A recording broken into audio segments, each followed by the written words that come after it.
Bonjour à toutes et à tous et bienvenue sur Gunnet TV. Mes petits lapins, devant cette vignette noire, vous vous êtes sans doute dit « Oh mon Dieu, il se passe quelque chose de grave.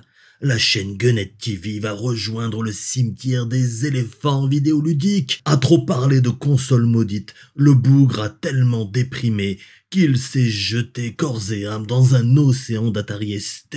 Il a péri, rongé par l'acide des condensateurs bas de gamme de ces machines. » Alors je vous rassure tout de suite, non, il n'y a rien de grave, c'est même plutôt une bonne nouvelle.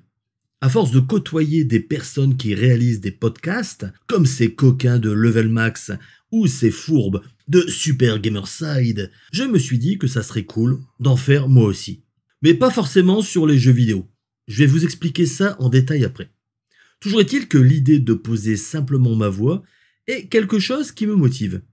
Tout d'abord parce que beaucoup d'entre vous me disent « Gunnet, en vérité, je t'écoute plus que je ne te regarde, car ma femme n'apprécie pas tes allégories douteuses.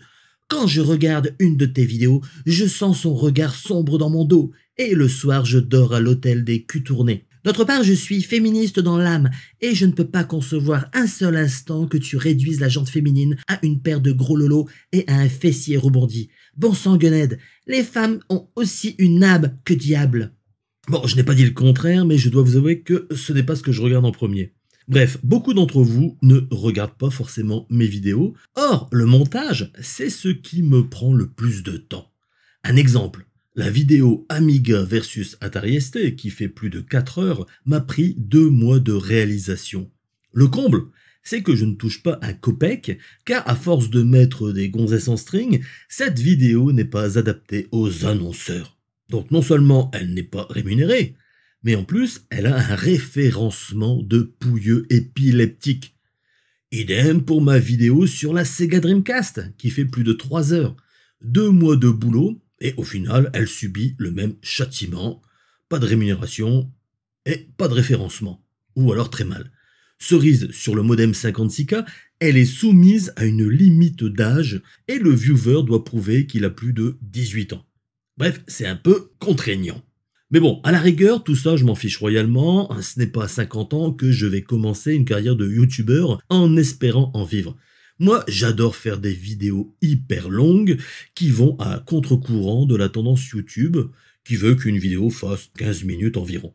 J'imagine d'ailleurs la tronche de l'administrateur YouTube qui vérifie mes vidéos. Ah non, pas lui, pas Gunnet. Il va encore nous uploader une vidéo de 128 gigaoctets qui va nous bouffer toute notre bande passante. Et en plus, comme ça va durer des plombes, on va devoir tout vérifier. Et en plus, il va nous bassiner avec son Tripokins. D'autre part, j'adore écrire. J'ai plein d'histoires en stock qui ne demandent qu'à être montées. L'histoire du Virtual Boy, l'épopée d'Amstrad France, ma sélection de jeux CDI, mes jeux PC Engine préférés, l'histoire de ma boutique de jeux vidéo, ou encore mes démêlés avec la justice quand j'étais un vilain petit pirate. Tout ça c'est écrit, c'est prêt, mais il faut juste que je trouve le temps de faire le montage, et ça prend beaucoup de temps. Comme pour beaucoup d'entre vous, le problème, vous l'avez compris, c'est le temps. Entre les impératifs familiaux et professionnels, la fenêtre de tir pour faire du montage est très réduite. De ce fait, je ne suis pas très productif sur la chaîne Gunnet TV, au grand désespoir des habitués qui attendent des plombes et des plombes pour visionner mes nouvelles inepties vidéoludiques. J'ai donc fait la synthèse de tout ça et je me suis dit que ça serait bien de faire une chaîne de podcast sans aucune fioriture, même pas un générique. Je pose ma voix, je claque un visuel et hop, roule ma poule. Ce sont des podcasts réduits à leur plus simple expression, la voix. Cette économie dans le montage me permet donc de faire plus de réalisations. Bon, d'un autre côté, si ma voix vous insupporte, bon bah écoutez, vous êtes mal barré, hein, et vaut mieux pas vous abonner à cette chaîne. Et là, vous allez me dire, ouais, Gunnet, mais c'est bien, mais pourquoi faire une nouvelle chaîne, que diable? Eh bien, tout simplement parce que l'on aime bien compartimenter les choses en France, mais aussi sur YouTube. Je m'explique. Quand je fais une vidéo sur la bande dessinée, je perds à chaque fois une dizaine d'abonnés. Voilà, à chaque fois, les gars, ils sont pas contents, donc ils se désabonnent. Et en plus, il est rare que la vidéo qui parle de BD dépasse les 1000 vues. Bref, les mecs ont signé pour du rétro gaming, alors si c'est un autre sujet, ils se barrent. Alors là encore, je m'en bats les steaks que des personnes s'en vont parce que ça ne va pas dans leur sens. Mais il est vrai que le référencement de ces vidéos est tout aussi exécrable. YouTube m'a catalogué chaîne de vieux jeux vidéo tenue par un mec chelou qui fait des montages artisanaux. Donc là encore, dès que je sors des rails, ça ne passe pas, le référencement est catastrophique.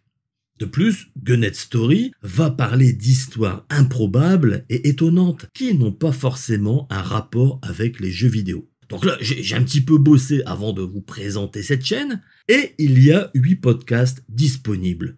Alors, les voici. Il y a Les Pirates de Steve Jobs, où ça raconte une histoire de storytelling assez surprenante. Il y a aussi L'étonnante mort d'Alan Turing, où j'évoque la fin d'un des plus grands génies du XXe siècle. L'incroyable histoire de l'île de Clipperton narre la destinée de cette petite île française perdue dans le Pacifique Nord, un confetti français devenu le théâtre d'un effroyable drame. En effet, le Mexique a envahi l'île et y a oublié sa garnison de soldats. À la fin, il ne reste plus que quelques femmes et un homme va se proclamer roi de Clipperton avec bien évidemment un droit de cuissage sur ces dames. Bref, c'est une histoire qui vaut le coup d'être écoutée. Élie Chagré, c'est l'histoire vraie du type qui loupa l'invention du téléphone à 2 heures près. Alors qu'il avait tout fait comme Graham Bell, mais bon, il s'est fait devancer. L'arbre du Ténéré, c'est l'histoire d'un arbre sacré, le seul arbre présent dans le désert à des centaines de kilomètres à la ronde. Devenu le point de repère des voyageurs, il sera percuté par un type complètement ivre. La terrible histoire du Yamato évoque la destinée tragique du plus grand cuirassé de tous les temps, ce fleuron de la marine impériale japonaise, chéri par des millions de Japonais, va sombrer dans un poignant chant du cygne. Je raconte aussi les présidents de la République française les plus sidérants, mais aussi les plus farfelus. Entre celui qui meurt à l'Élysée suite à une fellation, celui qui n'en avait rien à secouer d'être président, celui qui a été élu sans même candidater, ou encore celui qui a été atteint de démence et qui s'est jeté d'un train. Bon, il y a matière à discuter. Enfin, la dernière histoire mise en ligne narre la surprenante épopée des consoles de jeux soviétiques. J'alterne les formats longs, c'est-à-dire moins de 45 minutes, et les formats courts, moins de 15 minutes. Comme vous pouvez le constater, il n'y a qu'un seul podcast sur les 8 qui aurait sa place sur Gunnet TV. Mon objectif est de vous raconter des histoires surprenantes et décalées. Bien entendu, il y aura des histoires de jeux vidéo sur Gunnet Story, mais de manière très épisodique. J'ai tellement de choses à raconter que je me réserve les masterpieces pour la chaîne Gunnet TV. La solution de facilité aurait été de les mettre sur Gunnet TV. En plus, cette fois, ils auraient été rémunérés, parce que pour la petite tambouille interne à YouTube, il faut minimum 1000 abonnés pour prétendre à être éligible au programme de rémunération YouTube et par extension bénéficier d'un meilleur référencement. Mais ça ne serait pas très clair pour vous et au final, j'aurais imposé des podcasts à des personnes qui n'en ont rien à cirer. J'ai donc préféré opter pour la création d'une nouvelle chaîne, au moins comme ça, ne viennent que ceux qui m'apprécient et qui ont envie de découvrir d'autres histoires que celle du trépidant Tripokins. Voilà, j'en ai terminé avec cette petite annonce. En tout cas, moi je vous remercie pour votre fidélité depuis maintenant 7 ans. Je vous fais plein de gros bisous. Bon, enfin surtout aux femmes. Hein. Et je vous dis à très bientôt sur Gunnet TV et maintenant sur Gunnet Story.